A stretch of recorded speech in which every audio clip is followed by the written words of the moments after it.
Et bonsoir à tous. Merci beaucoup pour ton lurk à coup. J'espère que tu vas bien. Coucou Nico, coucou Katsu, coucou Roxy Fred. Comment ça va? Est-ce que ce début de semaine se passe bien? On est que lundi. Comme chaque lundi, je suis épuisée, mais tout va bien. Donc, on se retrouve ce soir sur le dernier quiz du mois. Parce que du coup, là, sur le mois de mars, on va se faire des reacts comme on a fait au mois de décembre, il me semble. Donc voilà, on a plusieurs sujets. Je sais pas si je voulais partager. Je voulais partager déjà le planning ou je le fais la semaine prochaine. Je sais plus. Je sais plus ce que je fais. Donc du coup, on va faire chaque lundi du react comme on avait fait. Ok. Ouais, ben, j'ai prévu de le partager dimanche, alors je pense. Ça doit être pour ça. Ok. Ok, ok. Donc voilà, tout le mois de mars, sauf une fois, parce que je serai en congé, donc je serai pas là. Et du coup, voilà. Donc là, ce soir, l'intelligence émotionnelle, on a 27 questions à peu près. Donc ça risque de durer un petit peu. Donc on va y aller, hein, parce que ce soir, il y a Mario au premier regard. Donc on va pas perdre trop de temps. C'est important, hein. C'est le premier soir en plus. On veut pas louper ça. Donc je vous laisse vous installer, on va pas tarder. C'est aussi pour ça que j'ai pris sinon. Non, moi je te lis. Merci. Donc, tac, tac, tac, tac, là on est comme ça. Alors, attendez, parce que comme d'habitude, j'ai tout ouvert, mais parce qu'il faut. Tac, tac, tac. Donc là, on a ça comme ça, je crois qu'on est bien. Katsupayo activé, c'est clair. Bah écoute, on va voir si tu es aussi fort là, ce soir. Comme ça, tu feras ton faillot jusqu'au bout. C'est très bien. C'est pas ça. Et coucou le guide suprême. Comment vas-tu? Bon, normalement, le guide suprême est avec nous ce soir. Le repas est prêt. Il devrait être avec nous tout du long.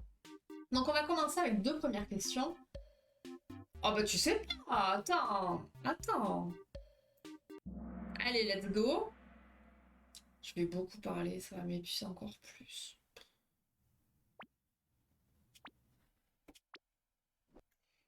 Alors, on commence avec le premier terme, l'alexithymie. On a deux questions à ce sujet. Qu'est-ce que ça représente? C'est un excès d'imagination, une forme de surintelligence émotionnelle, une absence totale de mémoire ou le néant affectif? Ok, on a un petit peu de tout. Bravo pour la bonne réponse, qui vient du lapin épique. Bien joué. Deuxième question. La peur des Alexis. Ça aurait pu, mais non. Ha ha ha ha ha. Hilarant. Donc, que manque-t-il aux personnes alexithymiques?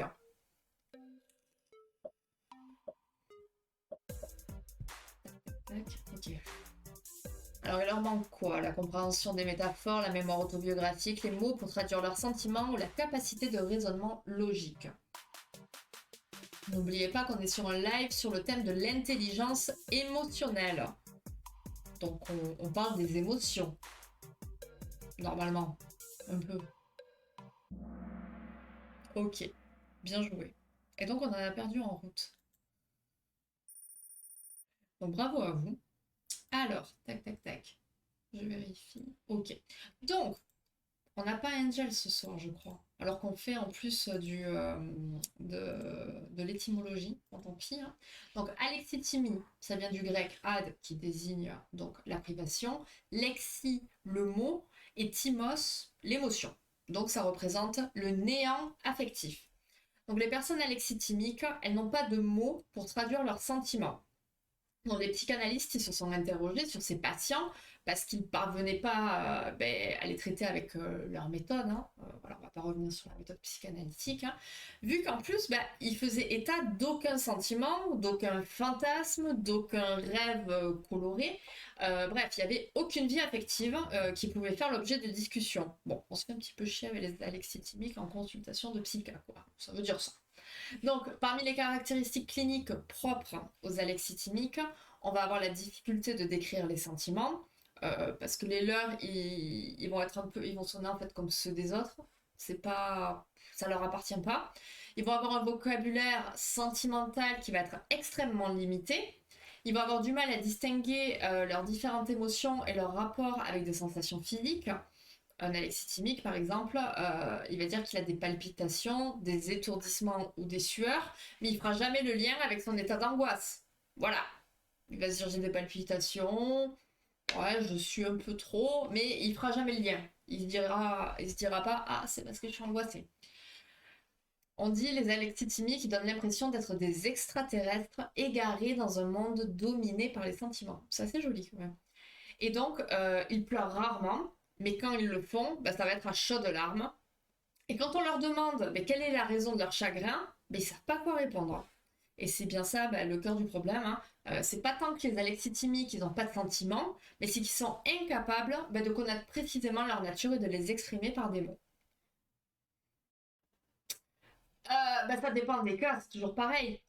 Mais je pense que tu le vis mal. Il faudrait interroger quelqu'un qui est atteint de ça. Parce que tu ressens des choses, mais tu n'arrives pas à mettre des mots dessus, c'est difficile. Tu sais, quand tu cherches un mot, mais que tu le trouves pas, ça peut être agaçant. Ben là, je pense que c'est un peu la même chose. Tu vois, tu ressens des choses, tu sens que tu vis quelque chose, mais tu n'arrives pas à mettre un mot dessus, c'est pas génial, quoi. Et puis bon, ne pas vivre d'émotions, on le sait, c'est pas fantastique. Alors, quelle aptitude fondamentale de l'intelligence émotionnelle fait défaut chez les alexithymiques? La conscience de soi, l'autorégulation, l'empathie ou la motivation?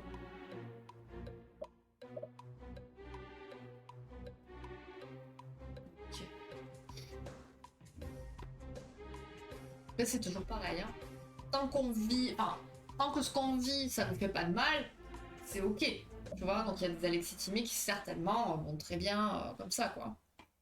Donc, effectivement, pour ceux qui ont bien suivi, alors effectivement, l'empathie, j'entends, mais avant tout, bien joué pour les 3 bonnes réponses d'affilée, lapin épique. L'aptitude qui est à la base de l'intelligence émotionnelle, c'est la conscience de soi, le fait de savoir ce que l'on ressent quand nos émotions se déchaînent. Et donc les alexithymiques, eh bien, ils démentent l'idée reçue selon laquelle ce qu'on éprouve est parfaitement évident pour nous. Parce que les alexithymiques, eux, ils n'en ont pas la moindre idée. C'est quand même particulier, je trouve. Donc on passe à l'autre question. Comment les alexithymiques perçoivent-ils les sentiments qu'ils éprouvent? Comme une preuve de maturité, comme une source d'énergie, comme une source de tracas ou comme une révélation spirituelle?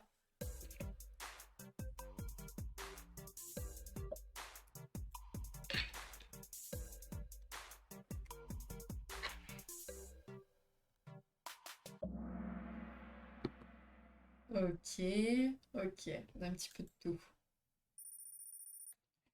Donc, lorsque quelque chose, ou plus généralement quelqu'un, parvient à éveiller en eux des sentiments, ils vont trouver l'expérience déroutante et ils veulent l'éviter à tout prix.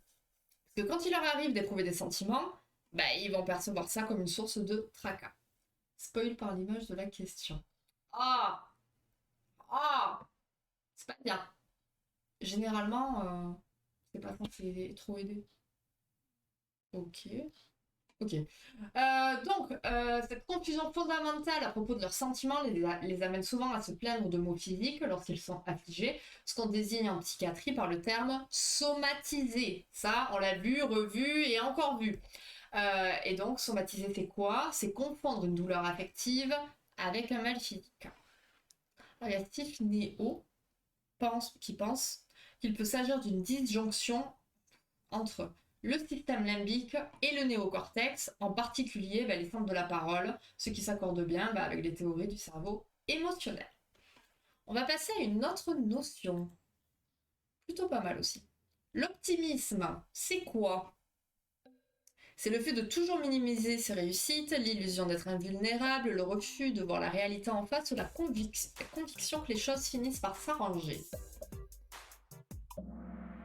Ok, là tout le monde est d'accord. Ce qu'il me manque. Voilà, mais tu trouves la réponse, c'est déjà bien.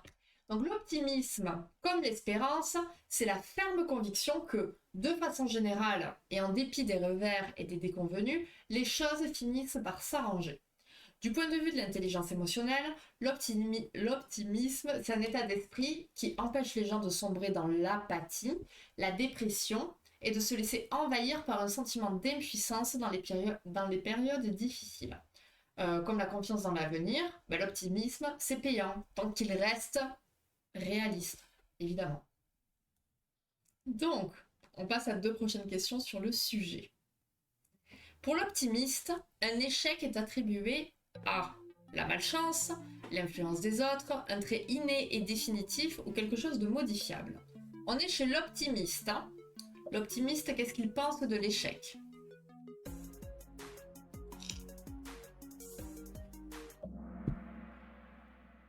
Ok. Ça sera plutôt l'inverse. Bravo le crabe cosmique pour ces 3 bonnes réponses d'affilée. Là, on a un classement qui bouge pas trop. Deuxième question. Les pessimistes attribuent leur échec à quoi? Il en fait un jeu. Oui, c'est possible. Donc les échecs, c'est un facteur externe passager, une mauvaise planification, un trait de caractère non modifiable ou un élément contrôlable. Chez les pessimistes, hein? Donc l'inverse des optimistes.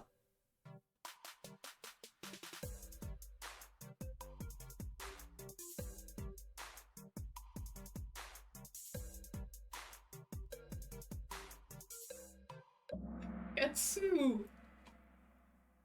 Ok. Ok, on a une remontada et 3 participants ont donné 4 bonnes réponses d'affilée. Bravo. Donc, on reprend optimiste et pessimiste. Donc pour Seligman, qui a travaillé sur le sujet, vous vous en doutez, l'optimisme, ça se manifeste par la façon dont les gens s'expliquent à eux-mêmes leurs succès et leurs échecs. L'optimisme, on considère qu'un échec, c'est toujours dû à quelque chose qui peut être modifié, de sorte qu'on réussira le coup suivant. Par contre, les pessimistes, ils se reprochent leurs échecs et ils l'attribuent à un trait de caractère non modifiable. Donc c'est leur faute et ça ne pourra jamais changer. Donc ces 2 manières de voir ont de profondes implications quant à la manière dont les individus se comportent dans la vie. On n'agit pas de la même façon qu'on soit optimiste ou pessimiste. Ainsi, en réponse à une déception, comme le fait de ne pas avoir été engagé pour un travail, par exemple, les optimistes, ils vont réagir de manière active et confiante. Par exemple, ils vont mettre au point un plan d'action où ils vont chercher de l'aide, des conseils, ils vont être dans l'action. Pour eux, un échec, c'est toujours surmontable. Tandis que les pessimistes, eux, ils vont réagir à des déconvenues de ce genre comme s'il était impossible que les choses se passent mieux à la fois suivante. Pour eux, l'échec, il est dû à une déficience personnelle dont ils ne pourront jamais se défaire. J'ai pas eu ce travail, j'aurai jamais les autres, c'est ma faute, je suis nulle, etc. Comme l'a bien dit Katsu, du coup. Aïe, courage Nico. On pense à toi. Alors, on passe à un autre thème. Enfin, on est toujours dans le même thème, mais une autre notion, on va dire. L'intelligence interpersonnelle. Elle est aussi appelée intelligence affective, intelligence sociale, intelligence pratique ou intelligence rationnelle. Alors là, on va voir si vous avez les composantes de l'intelligence interpersonnelle. Ok, bien joué. Et on fait une deuxième question. Je trouve une solution en tant que pessimiste, tu fais plus rien, comme ça tu peux réparer. Ouais, non, c'est pas une solution, mais bon, écoute. Les psys sont là pour en parler. Alors, que permet une grande intelligence interpersonnelle? Ok, vous avez capté l'idée. Donc, l'intelligence interpersonnelle, elle est aussi appelée intelligence sociale. Donc, les personnes qui en sont dotées, elles vont avoir une grande capacité à entrer en relation avec les autres. Conjointement, les aptitudes qu'on va découvrir, ça va former l'étoffe même du raffinement dans les relations humaines. Les ingrédients indispensables du charme, de la réussite sociale et même du charisme. Cette forme d'intelligence sociale, elle permet de nouer des relations harmonieuses, de déchiffrer avec finesse les sentiments et les réactions d'autrui, de diriger et d'organiser. Ceux qui la possèdent sont des leaders nés, capables d'exprimer le sentiment collectif et de le formuler de manière à guider un groupe vers la réalisation de ses buts.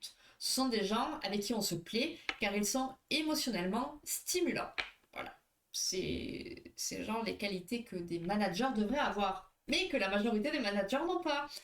Voilà, alors, les composantes de l'intelligence interpersonnelle. Donc on va toutes les faire. Ouais, on va faire les 4. Et on a une question à chaque fois. L'aptitude à organiser des groupes, consiste à contrôler et dominer les autres, limiter la communication, amorcer et coordonner les efforts d'un réseau ou éviter tout travail collectif. On fait un petit peu de psychosocial ce soir. La psychologie du travail même.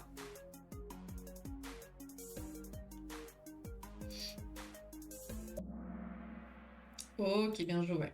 Donc, une des composantes de l'intelligence interpersonnelle, c'est l'aptitude à organiser des groupes. Donc, c'est la capacité première du leader. Ça va consister à savoir amorcer et coordonner les efforts d'un réseau d'individus. On va le retrouver par exemple chez tout ce qui est metteur en scène, chef militaire, dirigeant d'entreprise, d'association, tout ça, tout ça. On passe à l'autre composante. La capacité à négocier des solutions et le talent de juge, médiateur, chef autoritaire ou stratège militaire.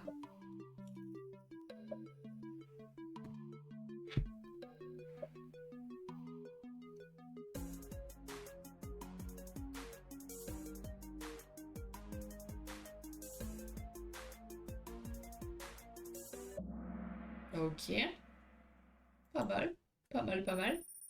Donc effectivement, la capacité à négocier des solutions, ça va être le talent du médiateur, celui qui permet de prévenir les conflits ou de les résoudre.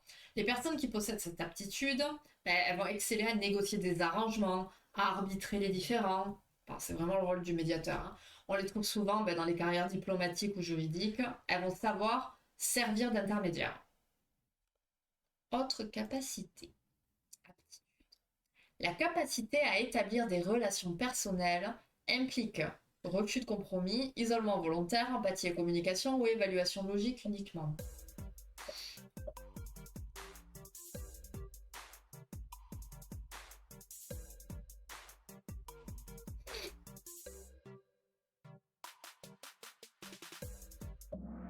Ok, vous êtes pas mal. Ça, 9 bonnes réponses d'affilée. Malheur. Alors, la capacité à établir des relations personnelles. C'est la capacité à éprouver l'empathie et à communiquer. Ça va faciliter les contacts et ça permet d'identifier les sentiments et les préoccupations des autres pour y répondre de manière appropriée.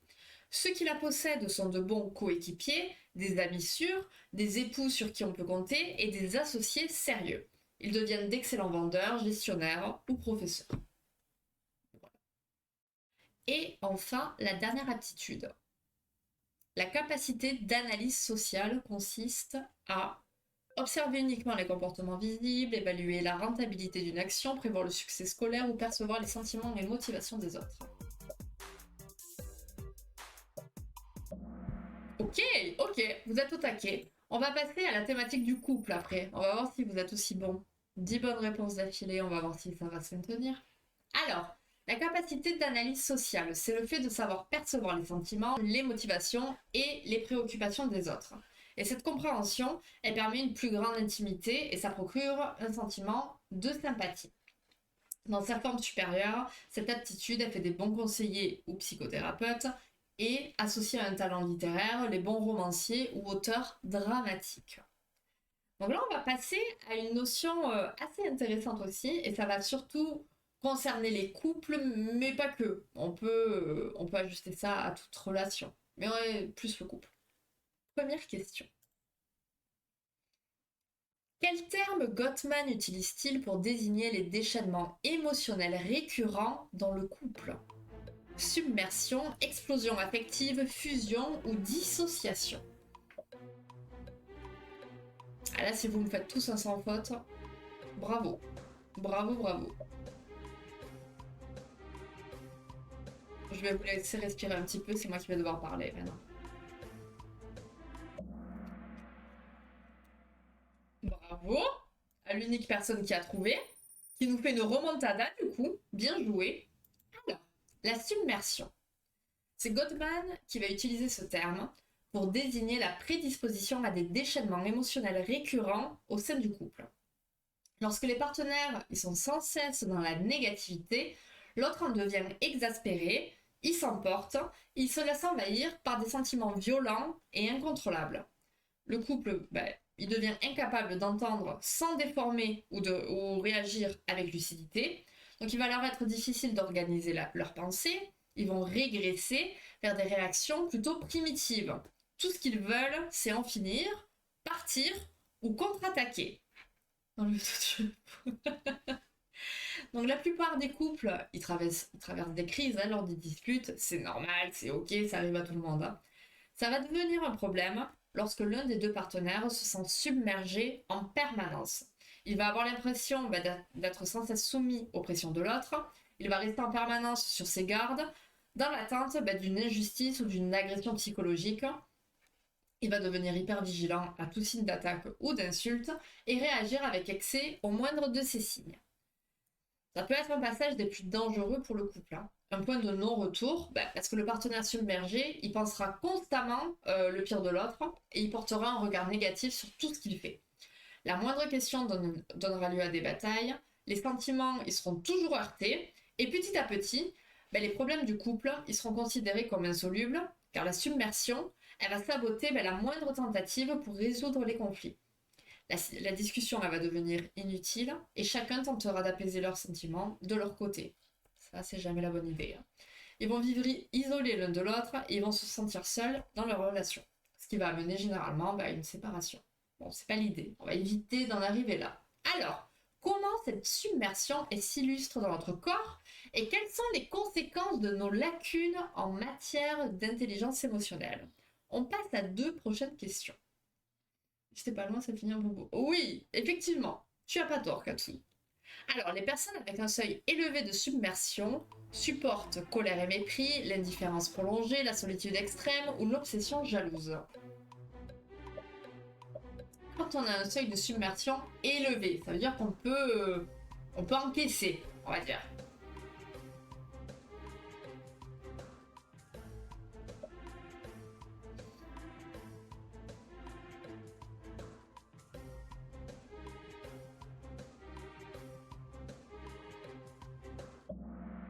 On a un petit peu de tout. Ok, on a un petit peu de tout. Bien joué aux 2 bonnes réponses du coup. Oh là là, la remontada. Bah dis donc. Deuxième question, du coup. Sur le plan physiologique, la submersion correspond à une élévation du rythme cardiaque, une respiration plus lente, une baisse de la tension artérielle ou une augmentation de la concentration. Bon, c'est plutôt facile, je dirais, comme réponse. Si on suit, je mets pas la pression, pas du tout.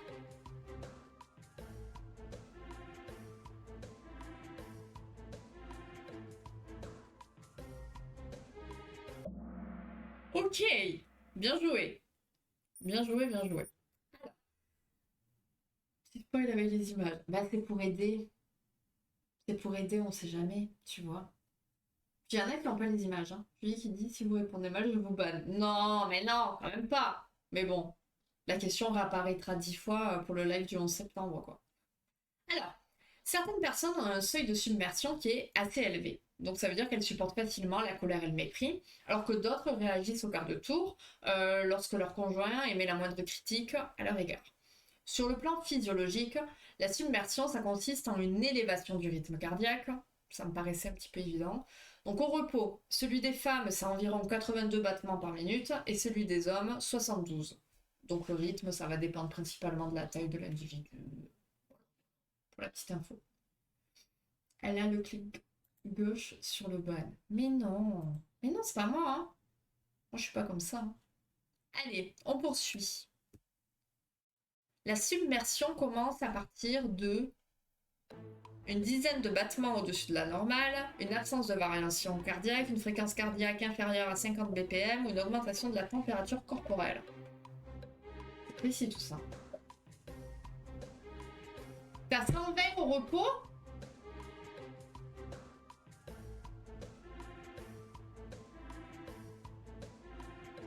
Enfin, dis-moi, hein, à combien de t'es au repos? Pourquoi tu crois que j'ai toujours chaud? Putain. Non mais ça fait beaucoup, hein. Alors, ok. Alors, la température corporelle, je suis d'accord aussi, effectivement. Mais ça va de pair. Accélération du cœur. Ouais, je suis d'accord. Mais c'était pas la bonne réponse. Ça va, je me sens normal avec mes seins au repos. Ok. Mais t'es pas sans au repos, t'es parfois, pas toujours. Oh là là. Bon, alors, la submersion, ou alors vous êtes souvent submergé, du coup, hein. Enfin bon, vous allez voir. Donc, la submersion, elle commence à une dizaine de battements au-dessus de la normale. Si le cœur atteint 100 battements par minute, ce qui se produit facilement dans les moments de colère ou au cours des crises de larmes, mais l'organisme il va sécréter de l'adrénaline et d'autres hormones afin d'entretenir l'état d'alarme pendant un certain temps. Donc vous êtes peut-être souvent énervé ou triste, hein. Voilà, on pourra en parler hein, si besoin. Donc ce coup d'état émotionnel, ça va se caractériser par une brusque augmentation du rythme cardiaque qui peut être de 10, 20, voire 30 battements supplémentaires par minute. Donc les muscles, ils vont se tendre, la personne elle peut avoir du mal à respirer parfois, et donc elle va être envahie par des sentiments nocifs, je bégaye, ça commence, emportée malgré elle par la peur et la colère. Et il va lui sembler qu'une éternité lui sera nécessaire pour les surmonter. Et donc à ce stade, lorsque les émotions ont totalement pris le dessus, elles vont devenir si intenses, leur perspective si étroite, qu'il n'y a plus aucun espoir de voir le point de vue de l'autre ou que les choses s'arrangent raisonnablement. Là, on peut plus parler, c'est plus possible. Ça existe la séparation sans vivre en couple ah oui, bah oui, c'est pour ça que je dis, on parle du couple, mais on peut être submergé par tout type de relation. Ou tout seul. Si oui, c'est de la Mais non, mais non, mais non. Oui, mais ça ressemble à de la tachycardie, tout à fait. Effectivement, c'est exactement ça. On va prendre un exemple. Lorsqu'un homme se trouve dans cet état, donc il n'est pas bien, là il a le cœur qui est parti jusqu'à 30 battements de plus, hein, et que sa femme elle lui dit chérie, faut qu'on discute. On est dans les clichés, hein, qu'on soit bien d'accord. Ben, ça risque fort de susciter une pensée qui va être plutôt réflexe du genre, bon, elle me cherche encore, c'est pas possible, qu'est-ce qu'elle veut? Alors je dis elle, mais ça peut être inverse aussi, qu'on soit bien d'accord. Et donc, la submersion va être provoquée là. Donc la réalité physiologique, elle est de plus en plus longue à disparaître et des remarques inoffensives, elles risquent d'autant plus d'être mal perçues et de libérer de nouveau le flot d'émotions négatives. Bon bref, quand on commence à voir les BPM qui partent un peu trop, on se calme et on se reparle un peu plus tard. Chérie, il faut qu'on parle. Oui, ça pue. Généralement, on dit comme ça, oui. Il manque une pièce au Lego. Coucou Ziglo, comment ça va? Et oui, là, ça ne peut. Une conversation qui commence comme ça finit jamais très bien. C'est rare, c'est rare. Prochaine question. L'accumulation de submersion peut mener à une amélioration du dialogue, la réconciliation immédiate, la séparation ou une plus grande complicité. Si vous avez suivi le sujet, c'est pas très compliqué là non plus. Aucune pression, jamais, hein, mais bon.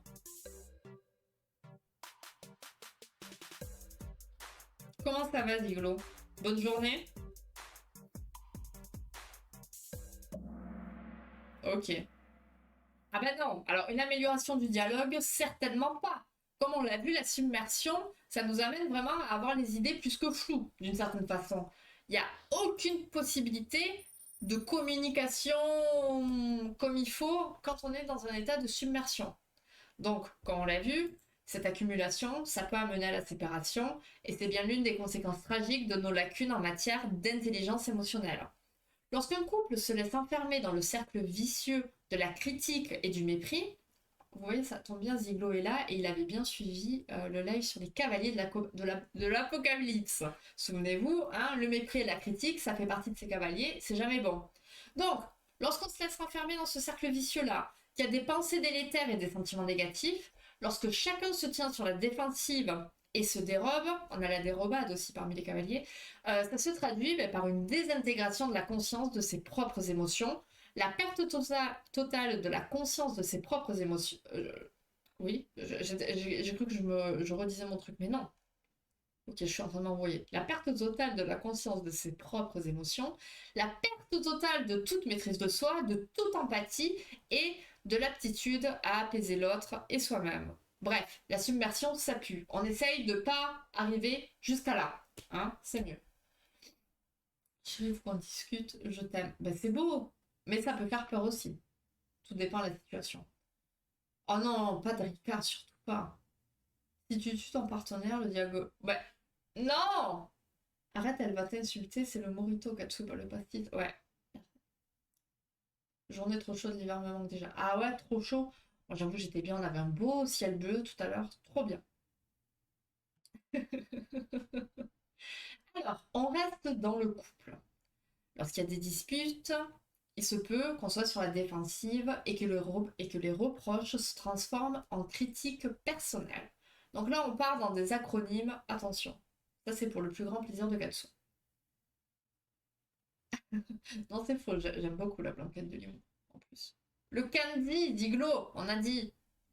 Alors, quelle formulation Ginote utilisait-il dans les conflits de couple? Le toujours jamais, le mets-toi, le tout ou rien ou le XYZ?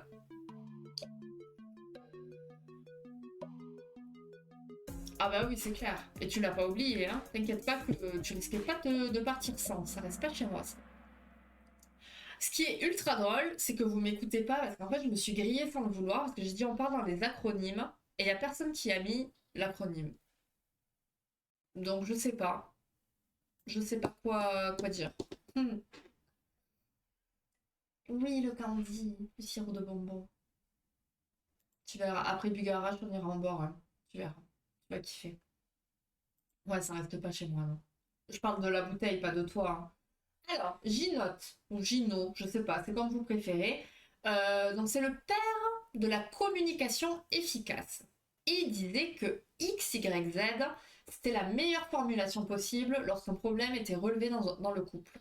Dans le couple ou ailleurs, attention, ça peut être dans tout autre type de crise. Alors, XYZ, XYZ, c'est quoi? C'est quand tu as fait X, j'ai ressenti Y et j'aurais préféré que tu fasses Z. Donc on va donner un exemple concret. Lorsque tu es arrivé avec une demi-heure de retard à notre rendez-vous, j'étais extrêmement en colère, à deux doigts de la submersion. J'aurais aimé que tu m'appelles pour me prévenir. Dire ça, dire les choses comme ça, c'est préférable que tu n'es qu'un salaud qui ne pense qu'à toi. C'est différent, on le reçoit différemment. Et donc, ça correspond à un mode d'expression le plus courant lors des disputes. Mais c'est pas bon, c'est pas bon. Parce que vous voyez la différence entre lorsque tu es arrivé, je me suis senti comme ça, j'aurais préféré que. C'est mieux que t'es qu'un salaud, tu penses qu'à toi. J'imagine. Hein. Donc ce type de communication, ça va exclure toute rudesse, toute menace et insulte, et ça n'inclut pas les attitudes défensives. Excuses, déni de responsabilité, contre-offensive, mépris, mais plutôt de l'empathie. On laisse la porte à l'autre de nous écouter, d'entendre et de se dire ah oui, effectivement, cette personne a ressenti ça parce que j'ai fait ça. Bon, ok, on peut plus discuter, c'est mieux. C'est vrai. Du sérotonine. Ouais, non mais oui. C'est pas vrai. Oh là là, mais t'en as pas rangé, ça n'existe pas qu'à Nice, ça quand même. C'est même pas riolo. Je veux même pas. Allez, on continue. Prochaine question. Que faut-il faire pour apaiser une dispute? Ignorer les émotions exprimées, répéter ses arguments, couper court à la discussion ou montrer que l'on comprend le point de vue du partenaire. Ouais, c'est incroyable. Ah, ça va, vous avez capté. Ça va, vous suivez un petit peu, ça me rassure. Très bien. Donc, on le répète suffisamment, hein, le respect et l'amour, ça va toujours apaiser l'hostilité. Hein. Donc, pour apaiser une dispute, il peut être important de faire savoir à notre partenaire qu'on est capable de voir les choses de son point de vue. Celui-ci est compréhensible, même si on ne le partage pas. Il est important aussi de reconnaître sa responsabilité et même de s'excuser si on a tort. Lorsqu'on légitime le point de vue de l'autre, ça lui montre qu'on l'écoute et qu'on n'ignore pas les sentiments qu'il nous exprime. Et la légitimation, ça contribue à apaiser son partenaire et ça permet d'amasser un capital de sentiments positifs. Ouais, c'est étonnant pour le coup. Enfin, pourquoi pas. Donc, maintenant, on va passer avec les dernières questions qui concernent la critique. Donc, critiquer, oui, mais comment bien le faire? Souvent, quand on parle Moi, quand je pense à la critique, je pense à l'égoïsme. Je fais le parallèle avec ça. Parce qu'on a tendance d'emblée à penser que c'est mal de critiquer, qu'il faut pas le faire. Et pourtant, ben, la critique utile, ça peut être très positif. Et donc, on va découvrir avec Levinson, qui est un psychanalyste, ben, comment bien critiquer, on va dire. Alors, première question. Pour critiquer correctement, il faut être vague, ironique, précis, généraliste. Oui, mais comme la critique, on voit ça négativement la majorité des personnes. Tandis que l'égoïsme, à un certain niveau, et la critique, d'une certaine façon aussi, c'est positif et c'est des bonnes choses. Mais voilà, l'égoïsme, ça doit être quand on se laisse trop déborder, il faut savoir être égoïste. La critique, il faut qu'elle soit constructive. C'est clair. Donc, effectivement, non, pour critiquer, je sais même plus le dire, pour critiquer correctement, être généraliste, ça ne sera pas la bonne des solutions. Justement, on est trop général. Il faut rester précis. Précis. Choisir un incident révélateur, un problème clé à résoudre, comme l'incapacité d'effectuer correctement certaines tâches, par exemple. Les gens, ils vont se démoraliser si on leur dit simplement qu'ils font mal quelque chose. C'est général, ça, tu fais mal quelque chose. Mais qu'est-ce que tu... Quoi? Il faut être plus précis. Si on ne leur donne pas les moyens d'y remédier, hein? Donc, il faut être précis, expliquer à la personne ce qu'elle a bien fait, ce qu'elle a mal fait, et comment elle peut faire mieux. On ne tourne pas autour du pot, on évite d'être évasif ou de biaiser, parce que ça va brouiller le vrai message. Hein. Et ce conseil, ça s'apparente à celui qu'on donne aussi au couple. On expose précisément le problème, ce qui ne va pas, ou le sentiment que ça va susciter en nous, et ce qui peut être changé. Il y a Levinson qui remarque que la précision, elle est aussi importante dans la louange que dans la critique. Il n'irait pas jusqu'à affirmer qu'un vague compliment est sans effet, mais son effet est limité et il ne permet de tirer aucune leçon. Donc, soyez précis.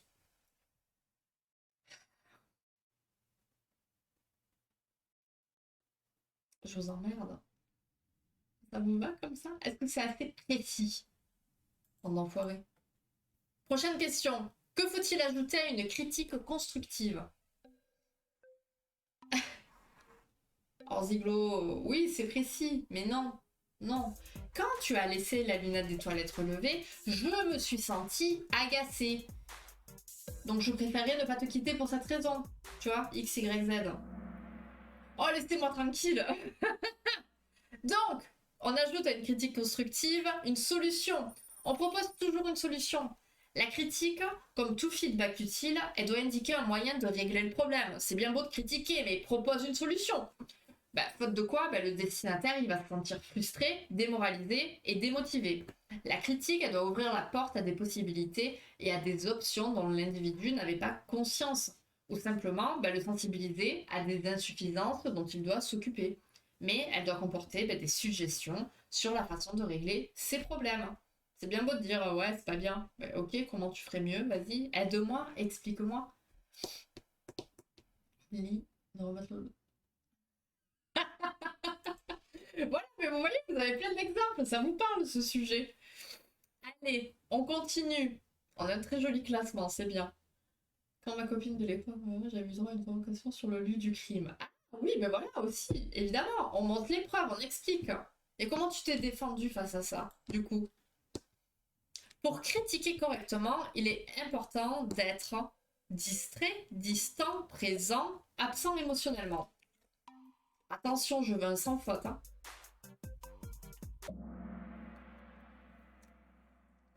Merci.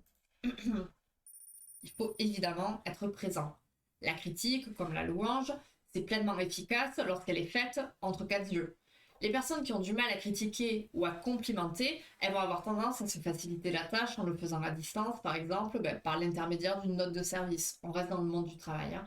Mais ça va rendre la communication trop impersonnelle et ça prive le destinataire de tout moyen de réponse ou de clarification. Bon, c'est bien. Au moins, ça a détendu l'atmosphère. C'est une façon de faire aussi. Et c'est cool. Vaut mieux en rire que s'énerver, du coup. Critiquer, envoyer des mails. Non, du coup, non. Pour critiquer correctement, il est important d'être moqueur, rigide, cynique, sensible. Attention aux réponses. Hein. Là, c'est pareil, je veux pas d'erreur. Et on finira ensuite avec 2 dernières questions. Ah mais il manquerait plus qu'il aille faire caca et qu'il tire pas la chasse. Ok, très bien. Donc, pour critiquer correctement, il faudra aussi être sensible. Bien joué pour les 3 bonnes réponses. Donc, il faut faire preuve d'empathie, sentir l'impact de ce que l'on dit et de la manière dont on le dit. Les dirigeants peu empathiques, donc ça c'est Levinson qui va le dire, sont plus enclins à émettre des critiques blessantes et surtout à dénigrer leurs employés. Bon, je connais pas tout ça. Ça vous parle, vous? Non, je sais pas. Donc en définitive, ces critiques, elles ont un effet destructeur, et donc au lieu de préparer une action correctrice, elles produisent un contre-coup. L'individu, il va éprouver du ressentiment et de l'amertume, et il se met sur la défensive et prend ses distances. On adore ce type de management, c'est magnifique. Toujours être sensible. Pourquoi tu ris? Pourquoi tu ris? Vas-y, développe. Je sais pas, ma mère me l'avait jamais fait remarquer. De quoi? On parle de quoi là? De la quoi? De la cuvette? Non, mais la manière dont tu réponds, il y a des gens qui engueulent leur chat. Je vois, c'était vraiment drôle. Elle connaît le C, c'est le R. Allez. Et encore que ça va là. Enfin, je touche du bois, mon Dieu Seigneur, parce qu'à chaque fois, voilà. Mais pour le moment, ça va. Allez, on finit avec les 2 dernières questions. Je serai prête à temps pour marier au premier regard. C'est fantastique. Comment faut-il considérer la critique? Comme une stratégie de domination, comme une attaque systématique, comme une preuve de rejet ou comme une information précieuse pour s'améliorer?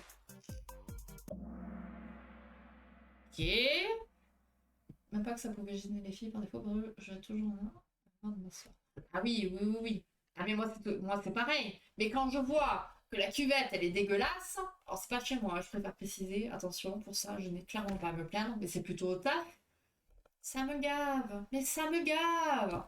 Ce qui me gave par contre aussi, c'est que du coup c'est bien parce que mon nouveau patron il la lève, mais il la baisse pas. Putain, baisse-la, tu touches là avec tes... Bon, ça m'énerve.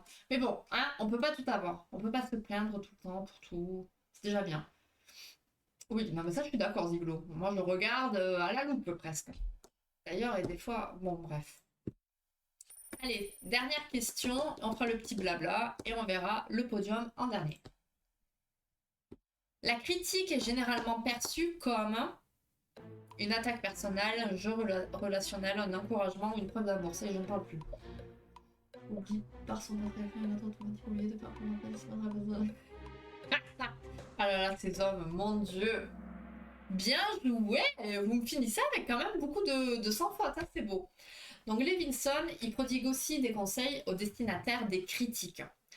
Le premier, c'est de considérer la critique comme une information précieuse qui va lui permettre de s'améliorer et non comme une attaque personnelle. Attention, ça c'est si c'est une critique, comme on a vu précédemment, faite comme il faut. Parce qu'on peut comprendre que du coup, venant de managers un peu orthodoxes, voilà, ça passe pas.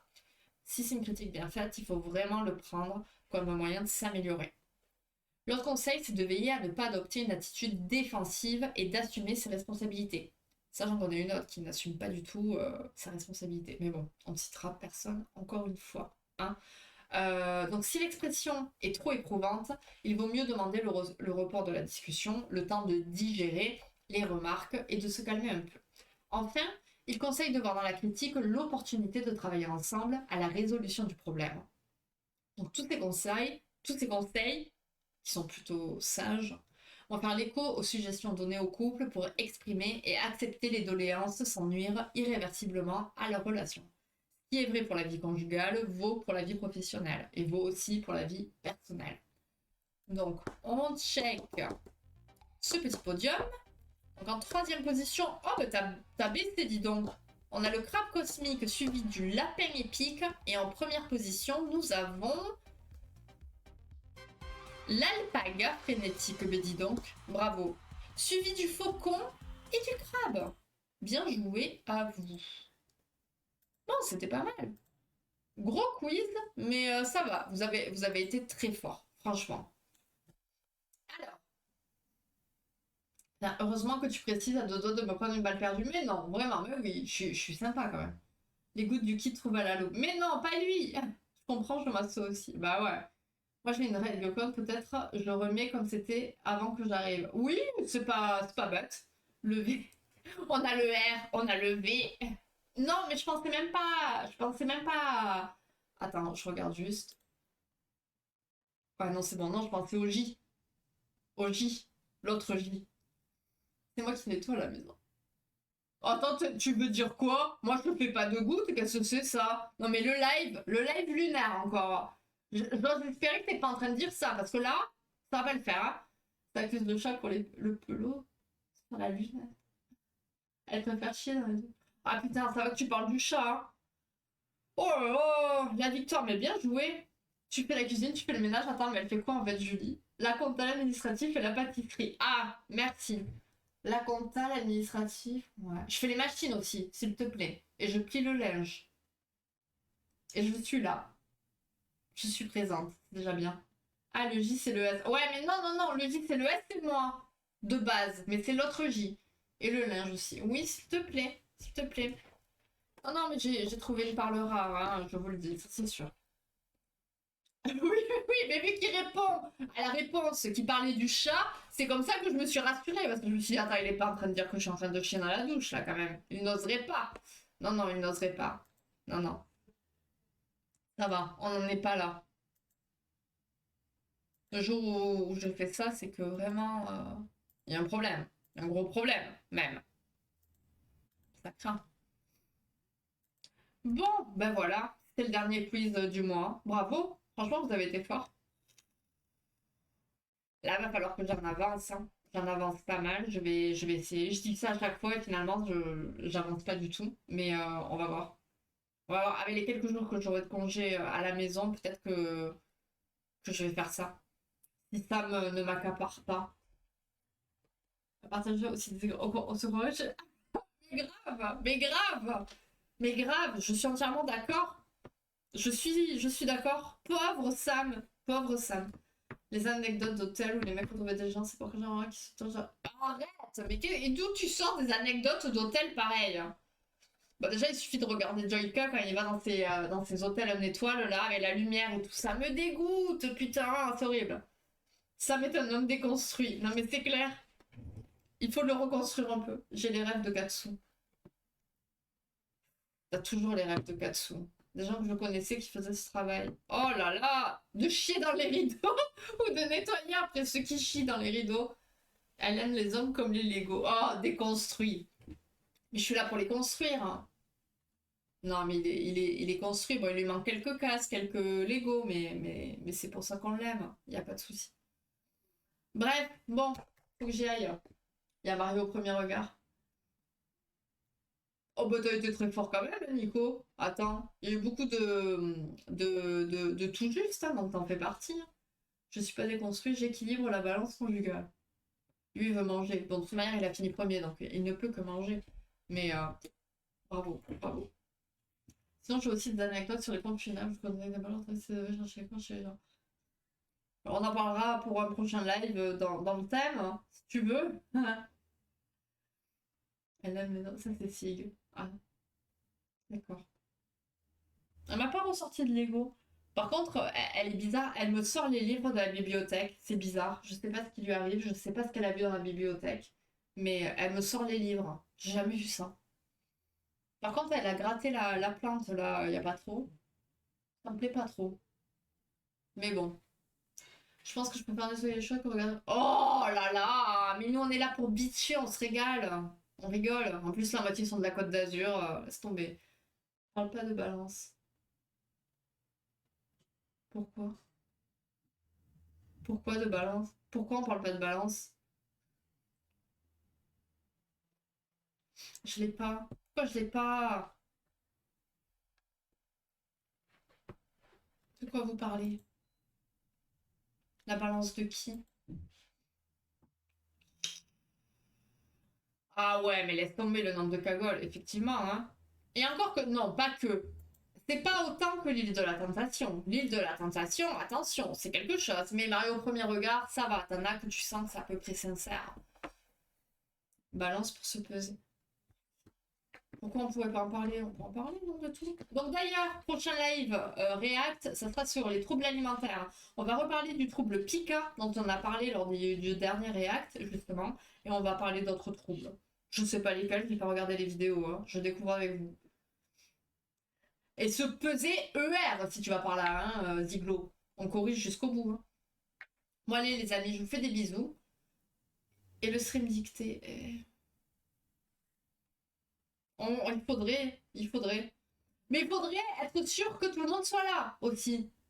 Mais je sais même pas comment on peut organiser ça. Bon, on va en parler sur Discord ou quoi, parce que là, il faut que je coupe. Hein. Mais je sais même pas comment on peut organiser ça. Parce que je pourrais même pas la faire, moi, la dictée, en plus. Donc, j'anime la dictée. On peut, hein. Mais je sais pas. C'est pas l'eau, c'est l'année prochaine, mais je suis pas là. Non, mais en vrai, faut voir. Il doit y avoir des sites exprès. Mais si t'as envie de regarder, vas-y, regarde. Comme ça, on se fait un truc comme ça. Pas de soucis, vraiment. Hein. Non, n'explose pas ton PC, Nico. Ne te laisse pas submerger. Refais descendre tes BPM. On redescend. On ne se laisse pas submerger. On respire. Oh, bah d'accord. Avec correction en ligne derrière. Dictali. Le site de dictat en ligne. Oui, mais est-ce qu'on peut le faire tous ensemble? Ce petit chemin. La dictée du jour. Fais voir comment ça marche. Commencer la dictée. Oh, et on écoute la dictée. Attendez. Je sais pas si ça va marcher le son. Je sais pas comment je suis paramétrée. Merde, vous entendez pas. Pour aller à la préfecture, ça commence bien, déjà. Alors attends, comment je fais? On n'est pas dans le bon truc, je pense. On va aller là. On va le mettre comme ça. Vous n'aurez que le son. Virgule. Prends la route numéro 3. Point. Ah, je peux écrire là. Ok, mais le truc, c'est qu'il faudrait qu'on ait un truc ensemble. Pour aller à la préfecture, virgule. Prends la route numéro 3. Putain, moi déjà, ça me fait flipper. C'est ballot, j'ai pas d'excuses. Il faudrait que ce soit toi qui nous la dicte. Ah! Ah oui, avec la... Mais ouais, mais j'ai pas le texte. Et je veux jouer moi aussi. Mais il faudrait qu'on ait un truc où on peut... comment jouer? Il faudrait trouver un truc où on peut jouer tous ensemble. En vrai, non, on peut Tu se caler suis la ça. file des voitures. Et tu t'en vas tout droit, virgule. Et comment tu corriges? Tu choisis toi un extrait, tu nous la dictes, puis tu nous corriges. Bah, en fait, ça se corrige, mais quand tu tapes le texte.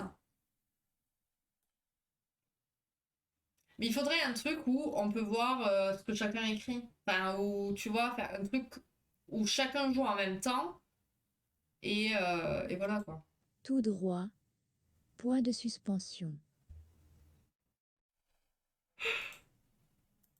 C'est un billard, virgule. C'est un billard? C'est une piste. Point. C'est une... Quoi? C'est un billard? C'est une... Je comprends rien. C'est un billard, virgule. C'est une piste. Point. Déjà, je comprends pas ce qu'elle dit. Et coucou mon payo, comment vas-tu? Bon, tu arrives à la fin. Je peux la dicter, moi, avec ma magnifique diction de bègue. On va fouiller. Ouais, faut qu'on trouve. Mais en vrai, si, ça me tente et ça en tentera d'autres, je pense. Elle me raconte même pas. Mais c'est clair, on va à la préfecture, elle nous parle de bise. Pas un arbre, virgule. Pas une fleur, virgule. Comme c'est beau, virgule. Comme c'est triste, point. Comme c'est triste. Comme c'est beau, comme c'est triste. Tu feras du 130 à l'heure, point. Ah non, non, non. Faut pas faire du 130 à l'heure pour aller à la préfecture. Hein. Enfin bon, on ne dira pas qui. Mais moi, virgule. Ces routes goudronnées, virgule. Toutes ces routes me dégoûtent, point. Ah, je me régalerai de voir comment écrit Katsu, tous ces trucs. Si vous m'aimez, virgule. Mais quel est le rapport avec la préfecture? Venez, virgule. Ah oui, Peyo. Venez chanter, virgule. Mais elle est complètement pétée, la dame. Venez flâner, point. et nous prendrons un raccourci. Ah bah, on est d'accord, Guide suprême. Le petit chemin que voici. Point. Ce petit chemin qui sent la noisette, virgule. Ce petit chemin n'a ni queue ni tête. Ah ben même Point. ton discours n'a ni queue ni tête, ma grande. On dirait après mon cours, le genre de bouquin illisible, au final, je dis ça. Ouais, non mais c'est ça, y a rien qui va. Tu vas te régaler, tu vas souffrir. Sinon, dictée manuelle, puis photo sur le Discord. Ah oui, à la main, carrément, au stylo plume, je dirais. Merde, attends, j'en suis où? On le voit. Attends, on va juste mettre la dernière phrase pour voir comment ça finit. Prends ma main. Dans ce petit chemin. Point d'exclamation. Donc, ça commence par... Pour aller à la préfecture, virgule. Prends ma main. Bon, ok. Il y a moyen qu'on trouve un truc rigolo. Mais rien que ça, c'est rigolo. Rien que là, je a déjà reçu une lettre de moi, elle sait que j'écris mal et que c'est illisible. C'est pas vrai! C'est pas vrai, t'as bien écrit et c'était pas illisible. Mais arrête de mytho, c'est pas vrai! Tu vois? Pessimiste! C'est n'importe quoi. Alors, sur c'est pareil avec plus de talent. Bon, ben écoutez, trouvez un site de dictée qu'on peut faire tous ensemble. Et quitte à ce que moi je la fasse pas, y a pas de souci. Hein. Moi je rigolerai, hein. Mais c'est pas demain le monde dominé parce que ah, c'est clair. Bon, allez, les amis, voilà, on discute. Moi je vais rater le début de Mario au premier regard. Ça va pas tout ça. Bon, je vous fais des bisous. Passez une très bonne soirée. On se retrouve demain. Demain sur House Flipper. Payant, sois là demain, qu'on puisse discuter, qu'on papote. Ça fait un petit moment là que je t'ai pas vu. Qu'on se raconte des choses. Voilà. Donc demain, 17h30, par là, le temps de rentrer. Hein. Bon, eh ben, bonne soirée, mon payo. À très vite. Je vous fais des bisous. Trouvez un site de dictée, vous le partagez sur le Discord et on se casse ça. En vrai, il y a moyen qu'on fasse ça. Je sais pas quand, mais voilà, on va l'organiser. En vrai, t'as raison d'assister, Ziglo. Ouais, ah ben oui, ça me va, Ziglo. En vrai, ça me va. Moi, je vais rigoler. Mais là, rien que je rigole d'entendre cette IA chelou, donc il y a moyen qu'on rigole. Par contre, Katsu, tu l'as fait, hein. Bon, allez, des bisous. À demain. Et bon appétit, bonne nuit, tout ce que vous voulez. Allez, des bisous. Ciao, ciao.